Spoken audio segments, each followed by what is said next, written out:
எனக்கு ஒரு விஷயம் சொன்னார். இந்த மாதிரி ஒரு விஷயம் இருக்குது, இதை பண்ணணும் அப்படின்னு சொன்ன உடனே நான் பர்சனலாக இதுக்கு ஒரு இன்புட் எனக்கு ஒன்று தேவைப்படுச்சு. பட் எனக்கு ஒரு புரிதல் வேணும் இல்லையா, அது என்னவா இருக்குது இருந்தால் பெட்டராக இருக்குன்னு. அப்புறம் டெக்னிக்கல் டீமோட நான் வந்து எலக்ட்ரிக்கல் ஸ்டூடெண்ட்டு, ரோபோட்டிக் ஸ்டூடெண்ட், இதுமாரி எல்லா எனக்கு தெரிந்த நண்பர்கள் வகையில் எல்லா பக்கமும் விசாரித்து டெஸ்லா காயில்ங்கிற ஒரு ஒரு ஒரு மெக்கானிசத்தை வந்து நம்ம அதை வந்து ரெடி பண்ணோம்.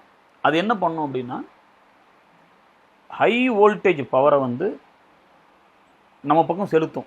அதுக்கு வந்து ப்ளஸ் ஆர் மைனஸ். இப்போ அந்த இடத்துல போய் உட்காந்து ஒரு சேரோட நீங்கள் இப்போ சேர் ரொம்ப கவனித்து பார்த்தீங்கன்னு வச்சுக்கோங்களேன், ரெண்டு பக்கம் கனெக்டே ஆகிருக்காது. சேர் தனியாக நிற்கும், இந்த பாதி தனி அந்த பாதி தனியாக நிற்கும்.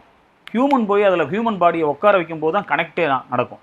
அப்போ ஹை பவரை செலுத்தும் போது எந்த பர்டிகுலர் பக்கத்தில் இருக்கோ அதை வந்து அது எடுத்துக்கும்.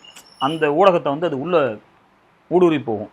அதுக்கு தான் ஃபுல்லாக வலை போட்டிருப்பாங்க. அதில் வலையை தாண்டி ஹியூமன் ஒன்றும் பண்ணாது. இதுக்கு நிறைய ஆங்கில படங்கள் இருக்குது, யூடியூப்பில் நிறைய வீடியோக்கள்லாம் இருக்குது. என்ன பண்ணுறாங்கன்னா, அவங்க சின்னதாக ஒன்று டெஸ்ட் பண்ணுறாங்க கரண்ட்டை ப்ரொடியூஸ் பண்ணுறதுக்கு. அது ஒரு ஹியூமனை எரிக்குமானா எரிக்கும். நீங்கள் இந்த வோல்ட்டுக்கு மேலே போனால் அது எரிக்கும். எரிச்சு சாம்பல் ஆக்கிருங்கிற ரிசர்ச் பண்ணிட்டு தான் அந்த வேலையாவே ஒன்று பார்த்துருக்கோம். Medway multi speciality hospitals, Kodambakkam, Trustpuram, Mogappair, Kumbakonam. உண்மையான அக்கறை மருத்துவத்தில் நேர்மை.